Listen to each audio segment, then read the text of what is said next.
One of the proudest things in the entire Jack Roush collection is what happens in the diner. And the diner gives us an early history of Jack Roush's career, and it is simply amazing to listen to him talk about it. We're at the Roush collection, and we're in the diner, and right now we're in the time capsule. Jack, you've got amazing stories to tell, and your stories on the walls. Yeah, the walls are kind of started historically and go counterclockwise here for things that happened when I was probably 9 years old as a Boy Scout. On my first picture there on the to your right, Joe. Yep. And my first car that I built, my first motorized vehicle was a go-kart that I built when I was 11 years old with a lawnmower I got out of a it was discarded from my uncle's pig yard cutting operation. High school graduation picture up to the left there. College graduation picture. When I was 16 years old, I had my driver's license for 6 weeks and 6 days, I think. And I was driving my '51 Ford down a country road in southern Ohio, and I came across a young boy that I worked with in a body shop. We worked in a paint shop, helping sand and bump bodies for a painter, and he was a year older than me, and he had a '49 Chevrolet business coupe with a GMC 300 cubic inch 6-cylinder engine in it. So I was driving my '51 Ford.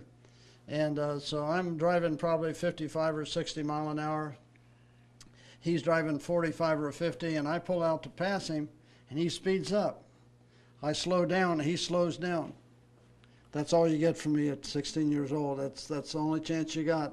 So here we go, racing up through the country, left, right, and finally we get to probably going 85 mile an hour, climbing up out of this valley. And he loses control of the front of his car and bumps me in the quarter panel. I turn my wheel to the left a little bit to give him a little room, and I get on the berm. So now I'm going 80 mile an hour, 85 mile an hour sideways, sliding through the grass. The cut off culvert that was the end for a piece of pipe that went under the road, caught the rocker panel and pitched me off in the air. I'm just spinning like a top. Down into the creek bed below, 10 feet below the road. There was no guardrail there. I hit and rolled till it stops. I braced myself. God was sitting on my shoulder. I braced myself before it started. That isn't true. I braced myself with the steering wheel before it started spinning. I had a 2-spoke steering wheel, and I broke the steering wheel backwards on the top, and I broke it forwards on the bottoms. And my chest never touched it, but I broke it with my hands. And so when the car hit the culvert and started spinning, I was glued to the car. No seat belts. I was glued to the car. And when it's spinning through the air, it gets awful quiet when you're going through the air like that. I can imagine. It just all you hear is the wind. And God whispers to me again. He says, "You better brace yourself. It's going to hit on its roof." So I turned loose the steering wheel and braced myself on the roof. The car it hit on its roof. It bent the roof on the passenger side all the way down to the top of the seat. Second time it rolled over, it had all that speed going as it hit the creek bed. It tore the right door off, the left door's banging back and forth, all the glass is broken out of it, the hood's off of it, all the wheels are bent. And it stops on its wheels in this creek bed that had maybe 6 inches of water in it. I don't have a scratch, I don't have a bruise, I don't have a mark on me. And I climbed to the top of the bank and waited for the state police to come along. It took me back to see my dad, which was not a good deal. You really do have 9 lives. Between the planes, between your adventures as a teenager and everything, and all your escapades that you're going to tell us about your driving, you have been very blessed. There's a picture of me working at the Ford assembly plant building Mustangs in '65. There's a picture of Susan that you interviewed earlier with the Falcon that was my first race car.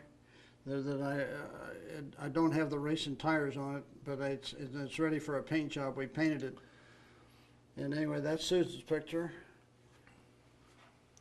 One of the fastbacks early cars was a 67 427 Fairlane. We had good success with that. First Cobra jet we had was a 69 two-door with a notchback with a vinyl roof, fastback car. Second Cobra jet I had, and I drove that car myself, was a 70 and 70. Moving across clockwise around the room, we got the first Gap and Roush Pro Stock car. First Pro Stock car pass I made in the Shotgun Express. We had actually two of those cars. We had two Shotgun Expresses. The blue one got painted twice, and we had a red one as well. We won the championship in AHRA with a red one in 72. We won the championship with AHRA with that car. And the same year that I won the class with a super stock car at Indy, I had a Pinto Pro Stock car, which was our first Pinto that we built, and that was so I drove. I broke the engine on that car on that pass. Got both wheels off the ground, making a pass in Indy. This is a '73 Pinto that we won the NHRA championship with in '73. That was there's two pictures of that car. We raced it the first day, had the first round, and got rained out, and I painted it. I was in California. It rained for 2 weeks, and I painted the car. They laid it for 2 weeks. It's amazing how big the rear wheels are compared to the front wheels on the car. What is the strategy behind that? Well, it's a rear-wheel drive car, and of course, you don't have driving force on the front tires, so you don't want to have that air. You don't want to be blocking the air, and you don't want all the weight. So you want to reduce the weight on the front of the car. So you use real small wheels and real small tires.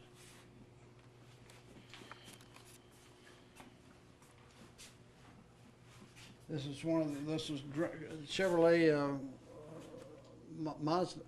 Chevrolet. What do they call that thing?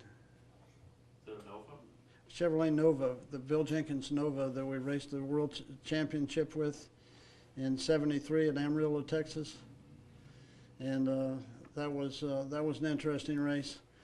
We were a little faster than him, but not as much. A little faster on ET, but not quite as fast on speed. I got ready for the final round. He's pitted next to us with his car and his trailer, and so I jacked the car up. I took put a 5-gallon pail underneath the back of the car. I took all the oil out of the transmission, half the oil out of the engine, and a third of the oil out of the rear end. I had in my mind's eye that I had parasitic loss with pumping losses with all that oil. Went out and ran a mile an hour faster and won the championship.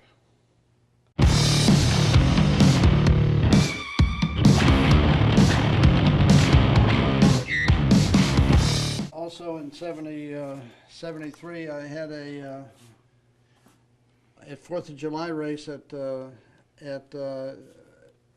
St. Louis, Missouri. I had a Pro Stock Pinto that there was a second generation Pinto for me, and I was running a AHRA event, and I was not running for a championship. I ran selected events with the car, and I ran through some oil and got sideways and tore the car up this piece of a fender. It's all that's left of the car.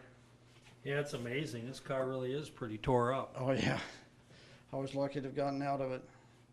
Early on I had an understanding of how important the seat was and seat belts were, and I had a better mounting than most people had for their seats, and it turned over several times, and I got a concussion, and you hear about people getting stunned, and I lost control of my arms and my legs. My legs and arms are flying inside the car, and my left arm got outside between the door and the windshield, between the door and the roof, and I felt it get rolled over, and I said, I won't have an arm. But I lost control because I had this concussion. I lost control of my limbs, but I didn't lose consciousness. And when it stopped, I had in my mind's eye, I believed that fire was the biggest problem I had, so I wanted to get away from it. So I thrust myself through the door, unhooked the seatbelt, thrust myself through the door, rolled down the path where the car had come. And then when they got to me, they thought that the car had run over me. They didn't realize I'd gotten out myself, and I passed out. Amazing. These are amazing stories. That was the helmet I was wearing that day, and it's got the spot on it where the roll cage had red primer with black Emerald paint, and the helmet has got a black Emerald paint buried in it with the red primer on the top. Now, taking a look, this is kind of a roster of some of just what you accomplished during a 5-year period during your AHRA career and NHRA. It looks like you have wins from different series. Yeah, we ran AHRA, NHRA, and IHRA, and it's got the one Super Stock H automatic win there.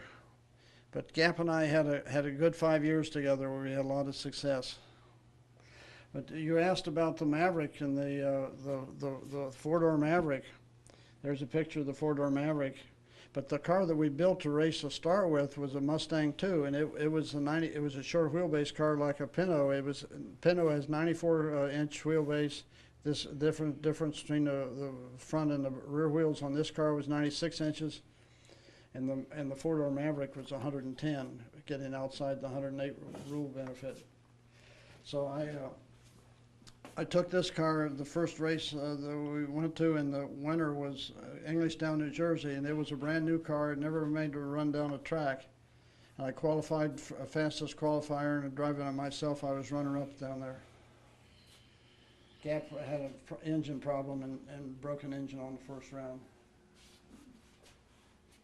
I got a Carcraft magazine Pro Stock Engine Builder of the Year award 1 year, and I got a Crew Chief award another year. This coat is for the Crew Chief award. We built a number of street cars. This is a car called Sudden Death that did some articles on for some of the street racing that people did, engineers did on 696. You hear about the racing on Woodward Avenue in 696? Yep. This is a 696 car that I built for a friend. It was a really fast car. It was a 514 cubic inch twin turbocharged car that would power the front wheels off the ground at 80 mile an hour lifted wheels. I built engines for an offshore boat called the Little Rhino. Won a championship, and since they raced them from 79 and 77, they won a championship, I guess. We raced them from 77 to 79. Built my first engine for a road race car in about the same time frame for a fellow who was road racing at the time. I was drag racing still up through 79 with customers. There's a fellow by the name of Dean Thompson's cars, a dragster and a Econo Funny car. Josie Roush McClanahan began her career as a drag racer back when she was only 8 years old. And over this episode, we're going to find out a lot more about what got her started in her drag racing career and what she hopes to do and accomplish in the next few years.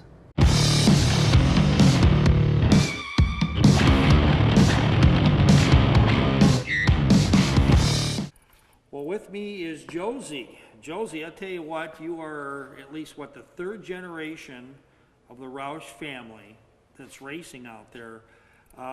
How in the world did you get your start? Did your parents did they ask you to do this? Did you ask them, or what happened? I've been going to the races since I was 6 weeks old, actually. And there was a jet car driver that used to race with us, Elaine Larson. And I said I wanted to race someday, something like she did. And she said, well, you know, they do junior dragsters, and they start at 8, the age of 8. And so from there I said, well, I want to do that. I want to do that. And so we ordered a car and we started racing. Now, I imagine that you did some prep work before you even got in the car. Like, you learned, did you crew for your mom at first, or just kind of like observe? What did you do in order to prep before you got in your first ride? Like I said, I've been going to the racetrack since I was 6 weeks old, so I've been around it basically my whole life. I don't really know if I did much prepping. It was kind of just a thing where we got in the car and we started from there. So basically, like a toddler walks, you got in the car and it was just a part of you, huh? What was the feeling like the first time you turned the ride on, before you turned your dragster on and took off? I mean, what was going through your mind? Screams. But at the same time, I was like, this is awesome. I want to do this. I bet you could just feel the power as soon as you start, you're revving it up and you're ready to roll. I bet there's got to be no feeling like it. It's amazing. Now, would you ever have to explain to your friends that you're a competitive drag racer? I mean, do they go, come on, or everybody's known you for so long? Or how do you explain it to someone new that doesn't know you? Basically, I explained that I race junior dragsters. No, they're not go-karts. We do straight down track racing. We go to the quarter mile. Basically. Got it. Now, as far as as far as the circuit, now you run in the whole circuit. You run certain races in the national, your NHRA junior division. Do you run everything, or just a few races here and there? We mostly run national trails races. We used to race in Milan, and then we went to Norwalk, and now we're at trails. We do have our nationals at Bristol, Tennessee. Now that must be really cool, racing on the same. Is it the same track or same complex as the NASCAR drivers? The NASCAR track is right over, like across from it. So. Across from there and so forth. Now, as far as in basketball, kids can play AAU ball in high school and all that. You don't really have that in the winter. How do you keep in shape, or what do you do during the off season? During the off season, well, my mom's season's ends after mine, ends and starts before mine. So that's kind of what I do in the middle of it, but at the same time we have a drag tree right over there that I practice on, and I have a drag tree on my phone. A drag what now? Like a drag tree, a Christmas tree. Ah, so you practice your reflexes and things like that. I imagine that even 1/100th of a second can make all the difference in the world. How fast can you go? Now that you got your Storm sitting right next to you here, how fast can that vehicle go when it's at its peak? The fastest we have gone so far is 75, but this year we have moved up a division, which means we can go, the fastest we can go is 85. Fastest you can go is 85 miles an hour. What do you want to, 5 years from now, you're still going to be high school age. Where do you see yourself going? I mean, I see that you can. There's 5 flights in the Hot Rod Association for the juniors. You want to be a champion, obviously, at one of the 5 flights, or what flight is number one? Number one, I have 1 through 5. Is it number 1 you want to be? It's more about, like my mom said, we have some really close people we race with, so it's more about having fun and less about winning, even though it's nice to win. So your thing is to make a lot of friends and have a lot of great experiences with all this. Now, what is it like when I'm sure your family travels around with you. What is it like having your parents and maybe even your grandfather or your uncle or different family members come by? It must really be awesome. You want to do really well when they come out? Yes. My cousin actually races with me, so we spend a lot of time together. And I'm trying, now, do you have any goals that you've set for the upcoming season? Basically just to run my best race. And your best race would be, it's not even a finish, To try my best to do my best. If you do your best, you consider yourself a champ already. That's really a good attitude to have. And now, we talked a little bit about what it's like to have your family behind you when you race. I asked your mom a couple questions about young ladies that are getting involved in racing. Isn't that cool when you see so many girls that are wanting to race right now, and something that was formerly pretty much a man's sport? It's not that way anymore. It's very interesting to see how many females are getting into motorsports and mechanicking and stuff like that. Can you see yourself eventually mentoring some of the other girls, like as you get older, some of the ones that are coming into it, and cheering them on as well, the way you've been cheered on? Yes, I do.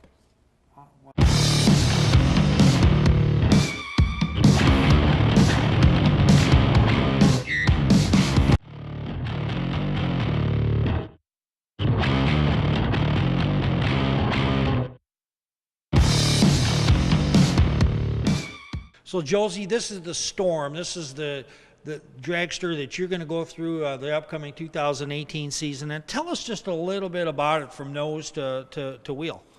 Well, this is my car. My cousin that also races with me, like I said, has my other car that I used to race in, which got too small because I got too tall. Right. Now, taking a look at this, you come in here, you sit down on this. You said during the interview earlier that you kind of, a little bit trepidation, when you first got in the car, but now I bet you get in this and you're like a champ when you get in there. What's going through your mind when you get into this dragster? Not much, to be honest. It's just kind of like we're here racing. Is it better to be, I don't want to say empty-headed, is it better to not have a whole lot of thoughts going through your head when you race? That way there you can keep it clean and just focus on the light turning from red to green? My mom would have a different opinion on this, but me personally, I like to have my head totally empty. Totally empty, just so you're just out there thinking about what's going to happen. Now this car runs on Bud Light, or is it, I'm sorry, alcohol? I'm just kidding you. It runs on not Bud Light. So it runs on alcohol and that, and then now going on there, one of the most shocking things about this whole car is how much of the engine is exposed and how small the tire is. I mean, do you really get involved in the technical side of things? I know that you help run your mom's pits and that, but what do you do in a pre-race check of your vehicle to make sure everybody's doing the right thing? It really depends on the race. For a normal race that we do on a typical weekend, it's less of a check, but for Bristol, they have to check your fuel and everything like that, seat belts. Normally we just kind of go out there and we do what we have to do. What is womping? So basically womping is where you feel like you're going to break out, and if you don't know what breaking out is, it's where you're basically going too fast and you're going to go over right now I run a 790, or at least that's what my car says right now, which means my dial on my car for that weekend, if I go over my dial, I would break out. And so if you notice that you're so far ahead of someone, you would hit off the gas a little and barely touch the brakes, and then you'd continue on, and you can womp twice. Normally that's too much though for our cars, and that slows you down some.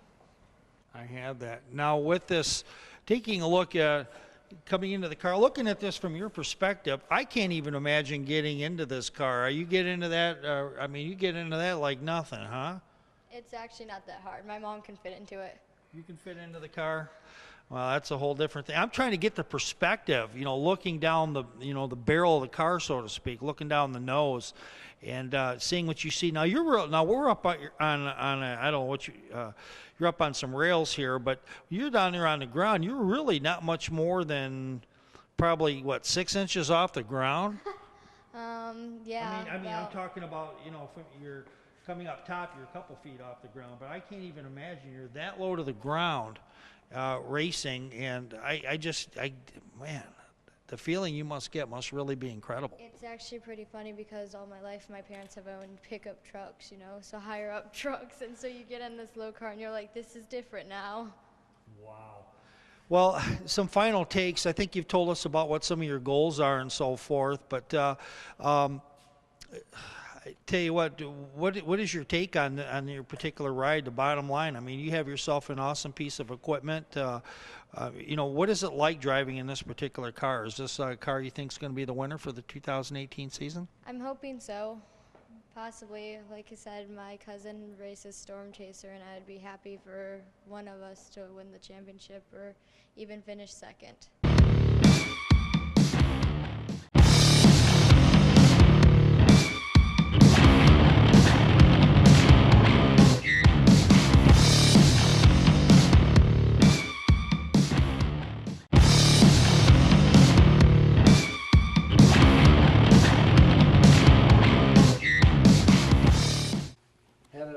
Wreck at Gainesville, Florida, with my Pro Stock car in 77 or 78. Gap and I had severed our partnership in 76, and this was probably 77.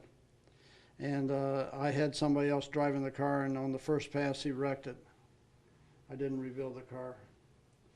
I built for Ricky Smith, I built one of my customers when I was doing championship work for other people. I built for Country Shindig. He was a concert promoter. Did Loretta Lynn and Conway Twitty and that group.